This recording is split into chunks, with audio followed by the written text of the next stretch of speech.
Hi friends, this is C. Ashwini Rastogi. You have many confusion. You go with the new regime, you go with the old regime. Your employer is deducting TDS day, month by month. You have a tension to do the job or deduct the TDS. Which one is better for you? So might be possible you have not filed your tax declaration as per the new regime. Your employer is deducting tax as per the old regime. So, in comparative way, we will discuss what are the tax rate as per the new regime, as per the old regime. So, first of all, new regime is applicable by default to you. You don't need to file any form. If you want to opt old regime, the tax rate is much high, but you have some deduction exemption is available as per the old regime. For choosing the old regime, you have to file form 10IE before the ITR due date. So you have a many question. Your employer is not allowed to you new regime or not apply allowed to you old regime. Employer is deducting tax rate per the new regime since you have not given declaration. So don't worry guys. Deduct the TDS as per the employer choice. You come before us. We will file form 10IE, give you better advice. If old regime is better for you, we will give you, and whatever the employer has deducted much higher tax, we will get refund from the income tax. So guys, I today discuss what are the tax rate as per the new regime up to 3 lakh no tax.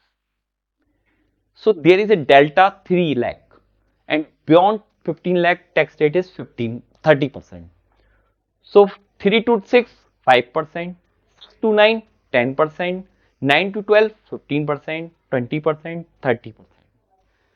In the old regime up to 2 lakh 50,000 no tax, to 5%, 5 to 10 high tax rate is 20%. That's why old regime is not good. But in the old regime you will get a chance to take a deduction and losses from the income from house property for paying interest in respect of self occupied property. So don't worry, old regime is still much better. Maybe some cases new regime is better. So I am here is discussing which one is better. So more than 10 lakh is 30% tax. So what are the certain deduction exemption not allowable in the new regime? Section 115 BAC is provide for new regime that while computing the total income, following exemption is not allowed.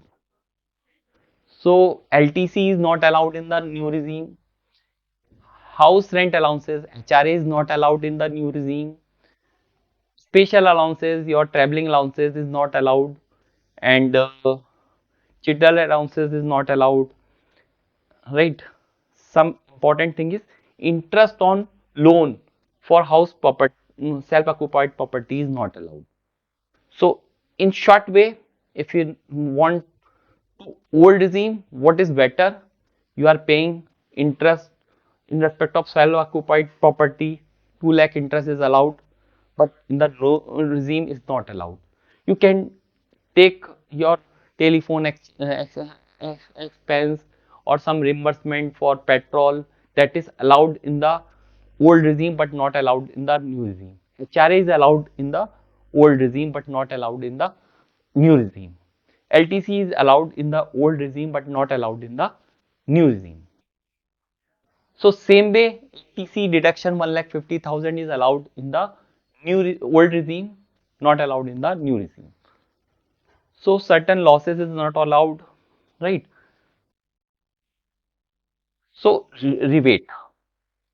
So आप सब कहते हैं कि 7 lakh rupees तक की income माफ है new regime में, बट ओल्ड रिजीम में 5 लाख रुपीज की इनकम माफ है.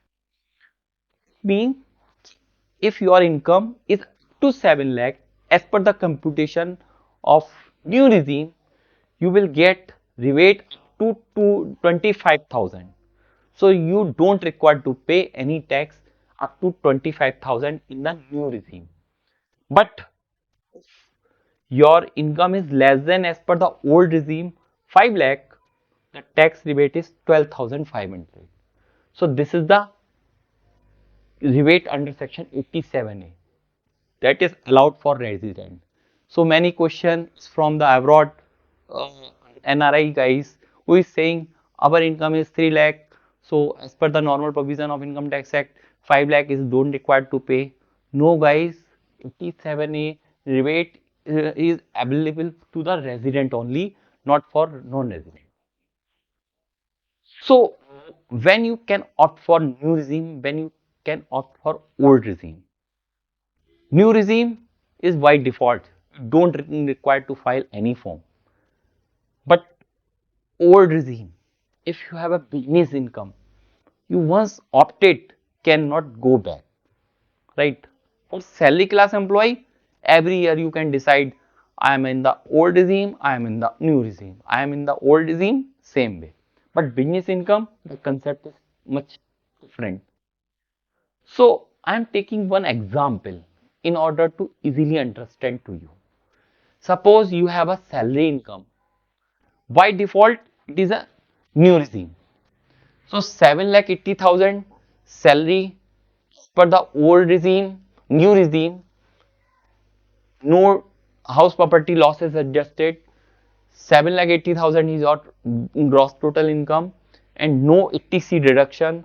So on 7,80,000, first 3 lakh tax is 5%. Next, first 3 lakh tax is 0. Next 3 lakh 5%. And next 1,80,000 tax rate is 10%. So your tax total tax is 33,000. And rebate is not applicable here since your income is greater than 7 lakh. So total tax after 4% higher education is 34,000. So new regime is not good for you. Now I come old regime. You need to opt this old regime. You have to file form 10IE. So in that scenario, your salary income is 7,80,000. You have a house property, self-occupied loan interest is 2,95,000. So as per the, you have a house A in Mumbai and you are paying 2,95,000 interest.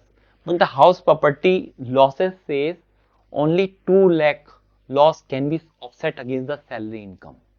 So your salary income would be in this case 7,80,000 minus 2 lakh, 5,80,000. What about the balance? Will be carry forward. So maximum limit is 2 lakh.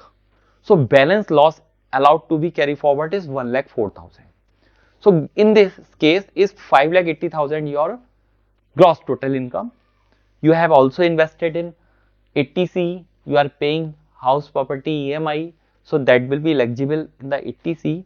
So net salary income is 4,80,000. So guys, you see, as per the old regime, your income is 4,80,000. But as per the new regime, by default regime is 7,80,000. You have paying 34,000 your tax. So in this scenario, 4,80,000 on 2,50,000, no need to pay any tax. On next 2,30,000, your tax is 11,500, and this is you are eligible for rebate 87A, so you don't need to pay any tax. Guys, if you are a salaried employee paying your housing EMI, your old regime is much better. Don't go anywhere. You come with us. We will advise you better. And file form 10E before the due date in order to avail the old regime. Otherwise, you don't get old regime. So another example, what is the marginal tax relief?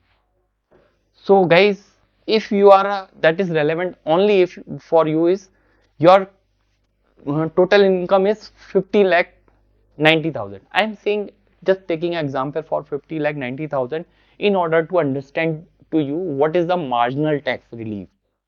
So as per the new regime, 3 lakh, next 3 lakh, 10%, 5%, 10%, 15%.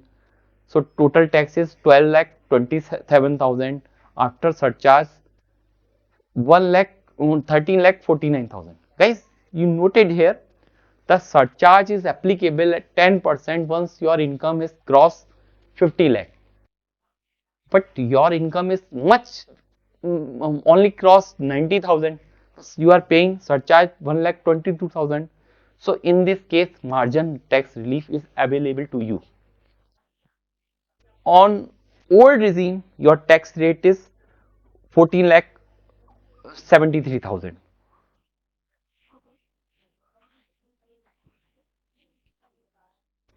So what is the marginal relief?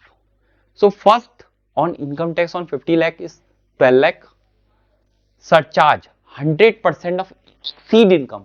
50 lakh 90,000 minus 50 lakh is 90,000.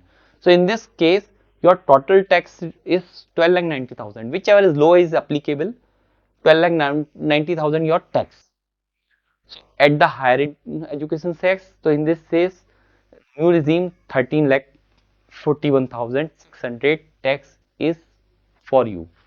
So in this case, surcharge not more than higher income from 50 lakh. So 90,000 is applicable to you. Same way here. So guys, this is the concept of marginal tax relief. Maybe it is applicable only once your income is exceed 50 lakh because the surcharge is applicable otherwise not. Now I am taking another illustration on long-term capital gain, short-term capital gain. I advise you, if you have a long-term capital gain in respect of short or shares or some others, you see my another video which is I available to you.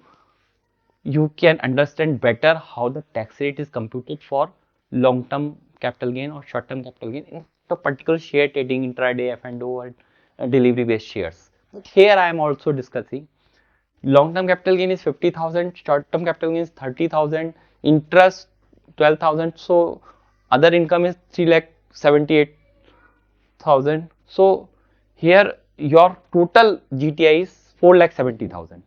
So you invested in PPF 1 lakh, Mediclaim 15,000, 80 TTA 10,000.